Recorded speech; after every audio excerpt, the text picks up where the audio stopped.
Oh, what wouldn't I give to hear a wooden door slam again? Stevens, are you there? Yes, I ain't going nowhere. You got a visitor. A visitor? Oh, Sapphire, I knew you would come. I knew you wouldn't desert me. Oh, darling, darling. Where is you, darling? Here he is, darling. Oh, Calhoun. 5 minutes. Okay. Kingfish, this is a nasty robbery rap they done pinned on you. Calhoun, you got to get me out of here. I am innocent, completely innocent. Innocent? Well, now, that's liable to slow me down a little. I ain't never had a client that is innocent before. Calhoun, this is the worst mess I ever done been in. You were my lawyer. Yeah, things look bad. They got a lot of circumstantial evidence against you. But I is happy to tell you that I is getting you out of this mess. Calhoun, how you gonna do it? Never you mind. But when I put you on the stand tomorrow afternoon, we win the case. I got everything in the bag. Kingfish, I got a foolproof scheme of how to get you out of this whole mess. When I makes my point, the judge is gonna throw the case right out of court. That's fine, Calhoun. That's fine. Okay. Hey, boy, come on, get me out of this thing. Calhoun, you're a great lawyer, Calhoun. Incidentally, I have arranged to have the opening of your trial delayed till tomorrow afternoon at 2 o'clock. As long as you're going to be in here, you may as well get as many free meals as you can. See you later. Hear ye, Court of Special Sessions, State of New York, Part 12 is now convening. Case of the People versus George Stevens, attempted armed robbery. Judge Herbert L. Watkins presiding. Order, please. Is the district attorney's office ready? We're ready, Your Honor. Proceed. Your Honor, we intend to prove that on the 3rd day of this month, the defendant, George Stevens, entered Anderson's pawn shop with a loaded revolver. We will show it was a cold, calculated attempt to rob this defenseless woman. Will Mrs. Anderson please take the stand? Yes, sir. He pointed a gun at me and said, "I want some money." And then, Mrs. Anderson, upon seeing the gun, you fainted, thus frightening the defendant who ran from your store? That's correct. Thank you. That'll be all. Mr. Brown, you've testified to the sterling character of Mr. Stevens. You've testified that you've known him for a long, long time. About how long would that be? Oh, 15 or 20 years. I see. Now, would you mind telling the court under just what circumstances you met the defendant? Well, about 18 years ago at a carnival. I reached in my pocket to get my wallet and shook hands with Mr. Stevens.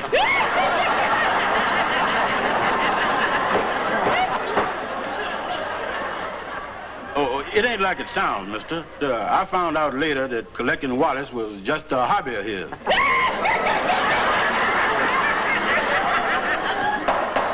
Order, please. Continue, please. No further questions, Your Honor. Your witness, Counselor. Go ahead and question him, Calhoun. Ask him where I got the gun from. Now, wait a minute. I'm the lawyer here. We don't need him. I got the case in the bag anyway. No questions, Your Honor. You may step down, Mr. Brown. Yes, sir. Thank you.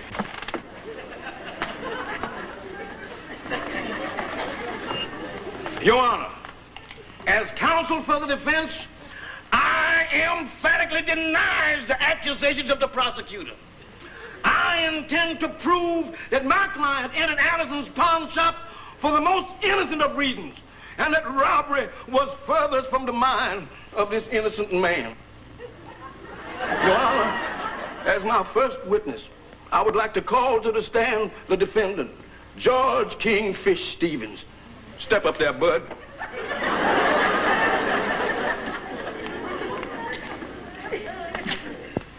Do you swear to tell the truth, the whole truth, nothing but the truth, so help you? I do.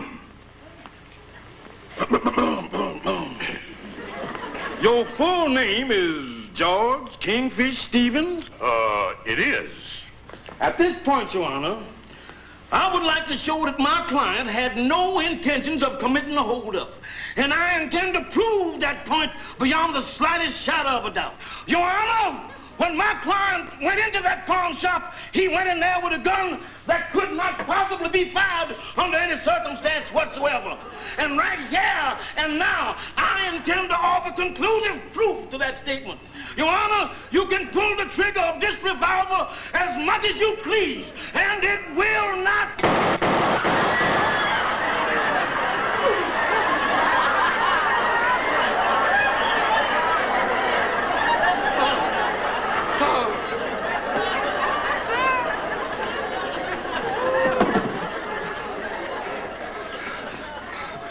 Your Honor, I would like to ask the court's permission to resign from the case.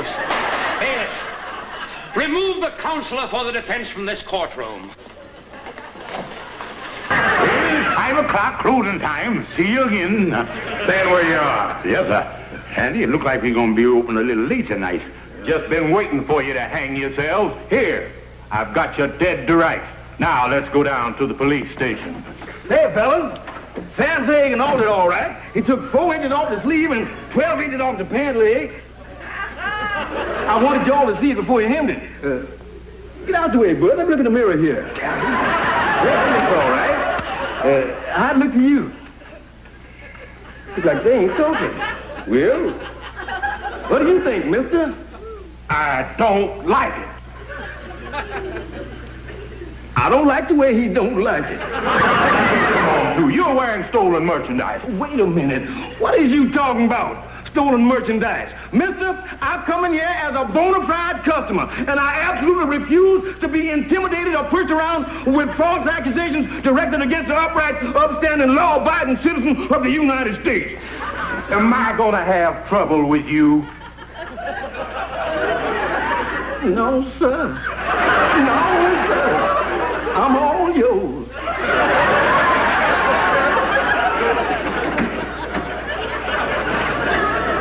You step up, please, Mr. Jones. Yes, sir, Your Honor. Amos, we've all known you around town for a long time, and you're one of our prized citizens. What do you know about all this? Well, Your Honor, the Kingfish here has been a friend of mine for a long time. And, well, we all know that he promotes a few little deals now and then. Your Honor, I object. That's violent and different kind of jibbing. But what I started out to say is, Your Honor, that the Kingfish would never pull a robbery or nothing like that. I'd stake my life on that. Thank you, Amos. Yes. Well, I'm inclined to agree with Amos. After listening to all the facts in this case, I really don't think you're the criminal type.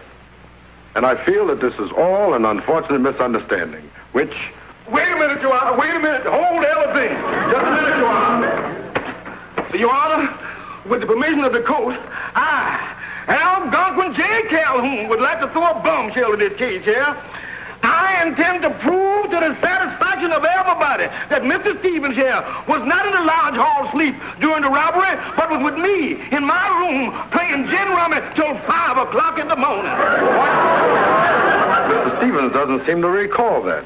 Mr. Calhoun, do you know the meaning of the word perjury? Perjury? Do you know that you can go to the penitentiary for deliberately lying to protect a friend? Tim? And do you realize that giving false testimony is a criminal offense? What have you to say about that? Your Honor, how would I go about turning state's evidence? Down, Mr. Calhoun. Yes, sir. Stevens, I think in view of this conflicting testimony here, instead of dismissing this case, we're going to have to go into it a little deeper. Now, wait a minute, Your Honor. I don't know nothing about his testimony. Excuse me, Your Honor. Yes, Johnson. May I speak to you a moment? It's very important. Certainly.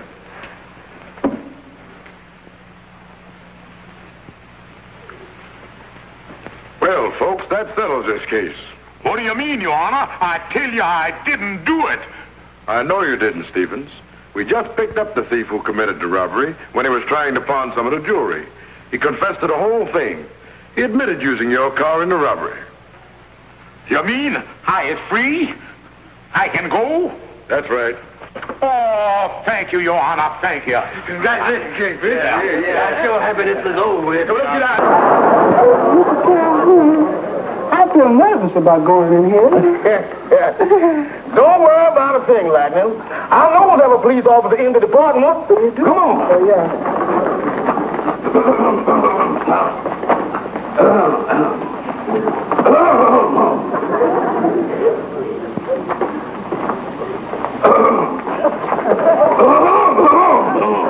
You want something? Does I want something?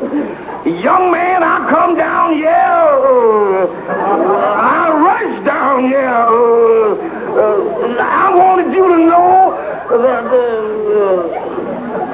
What did we come in here for anyhow?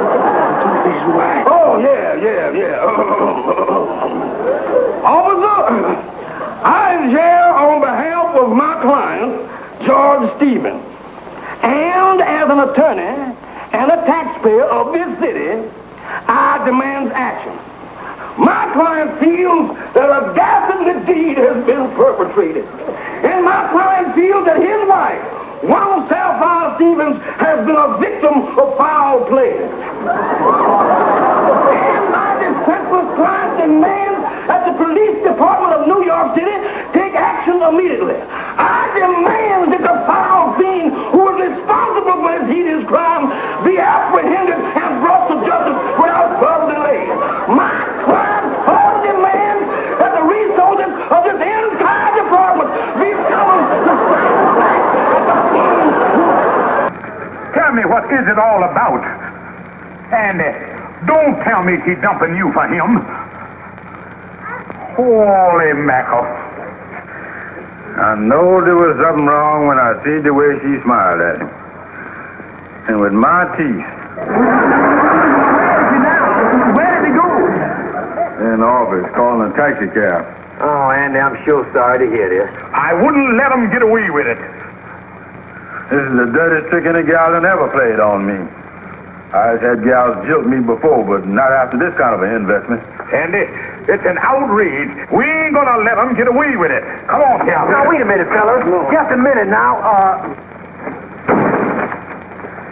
Yes, thank you very much. We're here in the interest of decency and justice.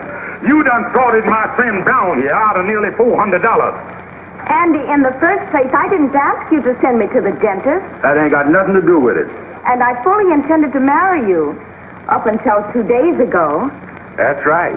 Suzanne is an old sweetheart of mine. And we ran into each other the other day for the first time in 5 years. And, well, we fell in love all over again. That's the truth. Well, if you was going to marry her, you was got to reimburse me for them choppers. Listen, I had nothing to do with this. What do you mean you had nothing to do with it? My friend Brown here paid for them teeth, and you gonna marry the gal. You gonna get the benefits and don't want to pay. Well, what about it? Well, it's just like a man filling up his gas tank and then having somebody steal the car. Well, I'm sorry, but I don't know anything about this dental work. God. Let me tell you something, Bud. You try to get away with this, and there's gonna be trouble. We ain't gonna stand for nobody to pull nothing like this on one of our dear brothers. And you might as well make up your mind to do something about it. Because if you don't, you're gonna regret it. And I'm the one that's gonna see that you regret it. Furthermore,